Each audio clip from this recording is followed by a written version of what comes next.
இப்போ வந்து நம்ம வீட்டில் வந்து கிழங்கா மீன் குழம்பு வைக்க போகிறோம். நெய்ப்பாறை பொரிக்க போகிறோம். நெய்ப்பாறை மீன் இருக்குல்ல, அதை பொரிக்க போகிறோம். வாங்க எப்படி பண்ணலாம்னு பார்க்கலாம். வீடியோக்குள்ளே வாங்க. இப்போ அதுக்கு தேவையானது என்ன செய்ய போகிறோம்னா, ஒரு ஸ்பூன் வெந்தயம்,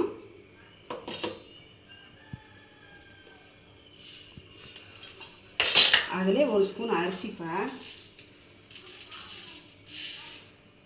ஒரு ஸ்பூன் போட்டால் போதும் அரிசி. இப்போ ஒரு ஸ்பூன் சீரகம், இது மூணையும் போட்டு நம்ம வறுத்துக்குவோம்ப்பா.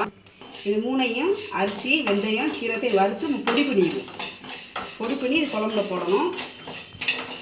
இப்போ நல்லா ஓரளவு சிவப்பு அளவுக்கு நல்லா வறுத்துக்குவோம். அரிசி நல்லா பொரியணும். பொரியாமல் போட்டக்கூடாது. வெந்தயமும் உங்களுக்கு வந்து கருகக்கூடாது. கருச்சுன்னா கசந்து போயிடும். அம்மா ஓரளவுக்கு சிம்மில் வச்சுக்கிட்டே வறுத்துக்குருவோம். இந்த அளவுக்கு நல்லா இப்படி வறுத்துக்குறோம். ஆமாம், இப்போ இந்த அளவுக்கு வறுத்தாச்சுப்பா. இது ஆறவும் பொடி பண்ணிக்கிடுவோம். இப்போ மீன் குழம்பு வைக்க போகிறோம்லப்பா, அதுக்கு வந்து சட்டி வச்சாச்சு. சட்டி காயட்டும். குழம்பு வைக்க போகிறோம்லப்பா, அதுக்கு தேவையான எண்ணெய் ஊற்றிக்கிடுவோம். இப்போ வந்து ஒரு 50 அளவுக்கு நல்லெண்ணெய்ப்பா ஊற்றிருக்கேன். நல்லெண்ணெய் காயட்டும். ஏன்னா சீரகம்லாம் வறுத்து வச்சுருக்கோம்ல, அதனால் நான் சீரகம் போடலை. வெறும் வெந்தயம் மட்டும் தான் இப்போதைக்கு நான் தாளிக்கிறதுக்கு போடுறேன். வெந்தயம் மட்டும் கம்மியாக போட்டால் போதும். ஏன்னா நம்ம நுணுக்கி போடுறோம்ல, அதுவே நமக்கு டேஸ்ட்டாக இருக்கும். இப்போ வெந்தயம் பொரிஞ்சிச்சுப்பா. இப்போ 200 வெங்காயம் எடுத்து சின்ன வெங்காயம் நறுக்கி வச்சுருக்கேன். கொத்தமல்லி காம்பெல்லாம் நறுக்கி வச்சுருக்கேன். அதை எண்ணெயில் போட்டுருவோம். ஏன்னா சின்ன வெங்காயம் எவ்வளோ போட்டு வைக்கிறோமோ நம்ம மீன் குழம்பு வந்து நல்லாயிருக்கு. இப்போ அந்த மீன் குழம்பு தேவையான பச்சை மிளகாய், இதுக்கு தேவையான கருவேப்பிலை, மீன் குழம்புக்கு நல்லா 4 தக்காளி, பெரிய தக்காளி எடுத்து நறுக்கி வச்சுருக்கேன்ப்பா. இந்த வெங்காயம் வந்து நம்ம வதங்கட்டும். வதங்கம் தான் போடணும், இப்போ போடக்கூடாது. வெங்காயம் நல்லா வதங்கட்டும்.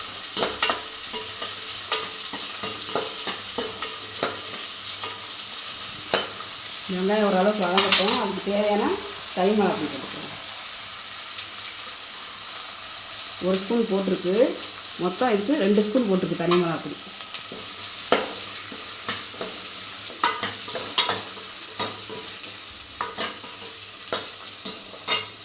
நல்லா வேகட்டும்.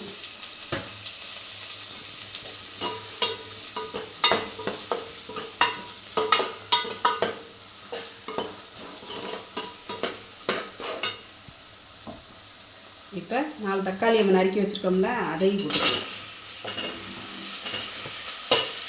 இதுக்கு தேவையான நம்ம உப்பு போட்டுக்குருவோம். அப்போ தான் நல்லா வேகும்ல.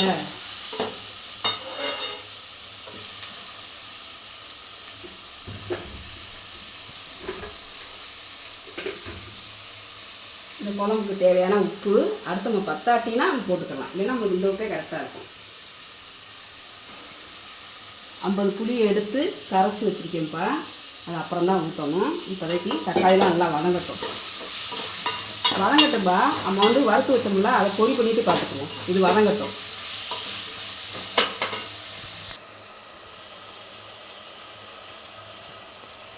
இப்போ நம்மளுக்கு தக்காளி வந்து இந்தளவுக்கு நல்லா வதங்கிடுச்சுப்பா. இப்போ வந்து நம்ம சீரகம் 1 ஸ்பூனு, வெந்தயம் 1 ஸ்பூனு, அரிசி 1 ஸ்பூனு வறுத்து பொடி பண்ணி வச்சுருக்கோம். அதையும் இதுக்குள்ளே போட்டுக்குவோம். போட்டு இதையும் நல்லா வதக்கிடுவோம். நல்லா தக்காளி நம்மளுக்கு உப்பு போட நல்லா மசிஞ்சிருச்சு. இப்போ தக்காளி எல்லாம் இந்த அளவுக்கு ஊற்றிருச்சுப்பா. 50 புளி எடுத்து கரைச்சி வச்சுருக்கேன். அதை ஊற்றிக்கிடுவோம்.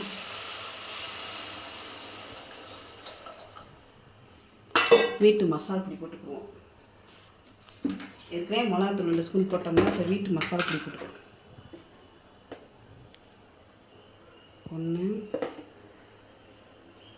2 2.5 ஸ்பூன் போட்டிருக்கோம். இந்த ஸ்பூனில் அதுவே போதும். ஏன்னா ஏற்கனவே தனி மிளகா பொடி போட்டிருக்கோம், பச்சை மிளகாய் 3 போட்டிருக்கோம்ல, அதுவே நம்மளுக்கு போதும்.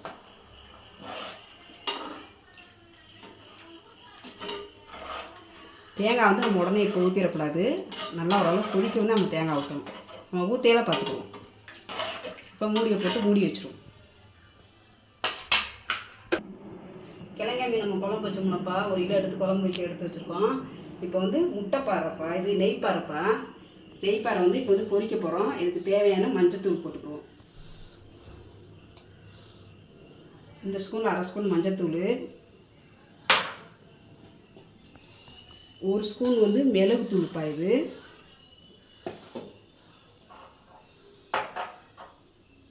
1 ஸ்பூன் வந்து ஜீரகத்தூள் இந்த ஸ்பூனில். இப்போ மிளகாத்தூள் வந்து 1 ஸ்பூன், நம்ம வீட்டு மிளகாத்தூள் தான், வீட்டில் அரைச்சது. இதுக்கு தேவையான வீட்டு மசாலா பொடி நம்ம 1/2 ஸ்பூன் போட்டுக்குருவோம். இப்போ இதுக்கு தேவையான இந்து உப்பு தான் எடுத்திருக்கேன், அது வந்து 1/2 ஸ்பூன் போட்டுக்குருவோம். இதுக்கு தேவையான எண்ணெய் கொஞ்சம் ஊற்றி நம்ம பிணைஞ்சிக்குவோம்ப்பா. எண்ணெய் கொஞ்சம் ஊற்றினா போதும். இப்போ வெள்ளைப்பூடு மட்டும் நம்ம அரைச்சி வச்சுருக்கோம். வெள்ளைப்பூடு அரைச்சி பண்ணையில் நம்மளுக்கு டேஸ்ட்டாக இருக்கும். நம்மளுக்கு வந்து மீன் பொடி போடணும்னு தேவையில்லை, இதே நல்லாயிருக்கும். இந்த அளவு போடவே 2 ஸ்பூன் அளவு போட்டிருக்கேன். இதை எல்லாம் நம்ம இப்படி பிசைஞ்சு செத்த நேரம் 1/2 மணி நேரம் ஊற வச்சு நம்ம பொரிச்சுக்கலாம். தண்ணி ஊற்றக்கூடாது, எண்ணெய் ஊற்றி தான் பரட்டணும். எனக்கு தேவையான மசாலா பொடி நான் போட்டிருக்கேன்ப்பா. உங்களுக்கு எவ்வளோ தேவையோ உரப்போ நீங்கள் அந்த அளவுக்கு போட்டுக்கிறணும். இது சின்ன பிள்ளை சாப்பிட்றதுக்கு கறி மாரியே இருக்கும்ப்பா.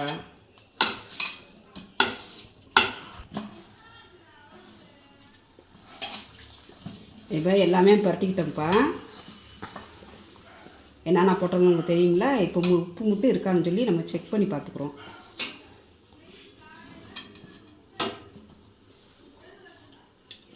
போட்ட உப்பு உரப்பு எல்லாமே கரெக்டாக இருக்குப்பா. பூண்டு போட்டோம்னா சூப்பராக இருக்குது. நல்லா கொஞ்ச நேரம் ஊறட்டும், நம்ம ஊறவும் பொரிக்கையில் பார்த்துக்குறோம். அப்படியே குழம்பு பார்ப்போம்ப்பா. இப்போ மீன் பரட்டினது பார்த்தீங்களாப்பா. இப்போ குழம்பு வந்து நம்ம எந்த அளவுக்கு வச்சிருச்சுன்னு பார்ப்போம். நல்லா எண்ணெய் பிரிஞ்சு வந்திருக்கு நம்ம குழம்பு. இப்போ தேங்காய் ஊற்றிக்கிறோம்ப்பா.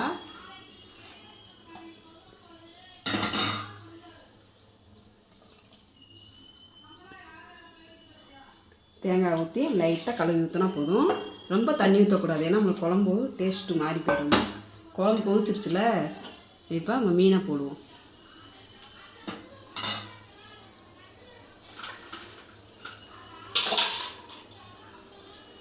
கிழங்கா மீன் தான் எடுத்துருக்கேன். கிழங்கா மீன் 3 நாள் குழம்பு சூப்பராக இருக்கும்ப்பா. அந்தளவுக்கு நல்லா டேஸ்ட்டாக இருக்கும்.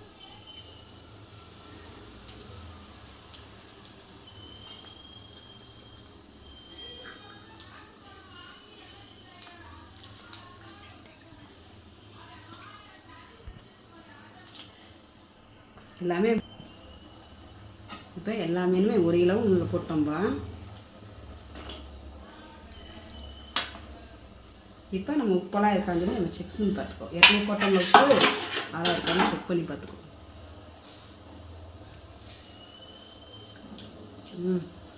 உப்பு உரப்பு புளிப்பு எல்லாமே கரெக்டாக இருக்குப்பா.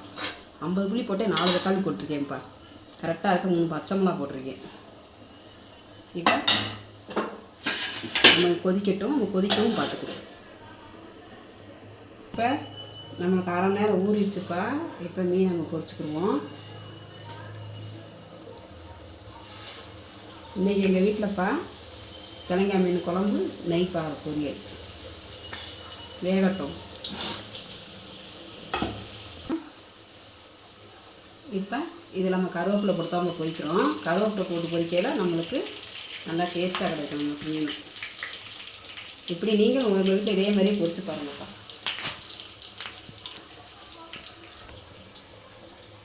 இப்போ மீனை போட்டோம்லப்பா. இப்போ வந்து பரட்டி எடுத்துக்கிடுவோம்.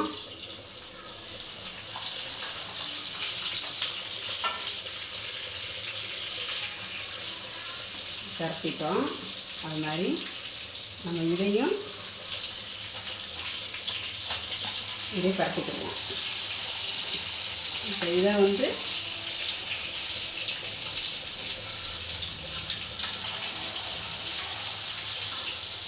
நல்லா வேகட்டும்ப்பா. பரட்டி விட்டாச்சு, நல்லா வேகட்டும். இந்த கருவேப்பிலை போட்டுக்கணும், நல்லா ஃப்ளேவர் நல்லாயிருக்கும்பா. மீன் சாப்பிட்றது டேஸ்ட்டாக இருக்கும்.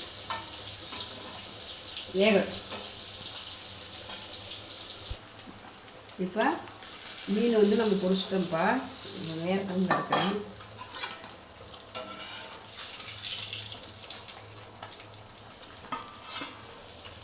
மீன் வந்து நம்ம பொரிச்சாச்சு.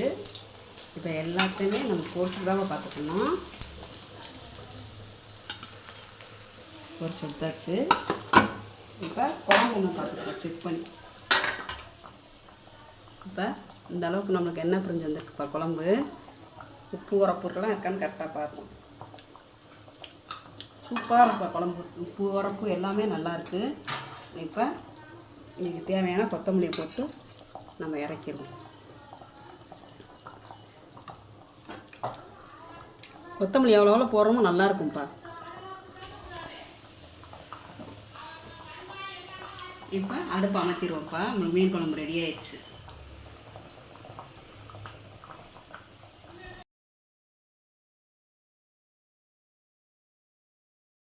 இப்போ நம்ம வீட்டில் மீன் குழம்பு ரெடி ஆகிடுச்சுப்பா. மீன் பொரிச்சு எடுத்துட்டோம். நீங்களும் உங்கள் வீட்டில் இதே மாதிரி பண்ணி பார்த்துட்டு எப்படி நீங்கள் கமெண்டில் சொல்லுங்கப்பா. இந்த சேனல் பிடிச்சிருந்தா லைக் பண்ணுங்கள், ஷேர் பண்ணுங்கப்பா, சப்ஸ்கிரைப் பண்ணுங்கள், பெல் பட்டனை கிளிக் பண்ணிக்கோங்க. அடுத்த ஒரு வீடியோக்குள்ள பாய்.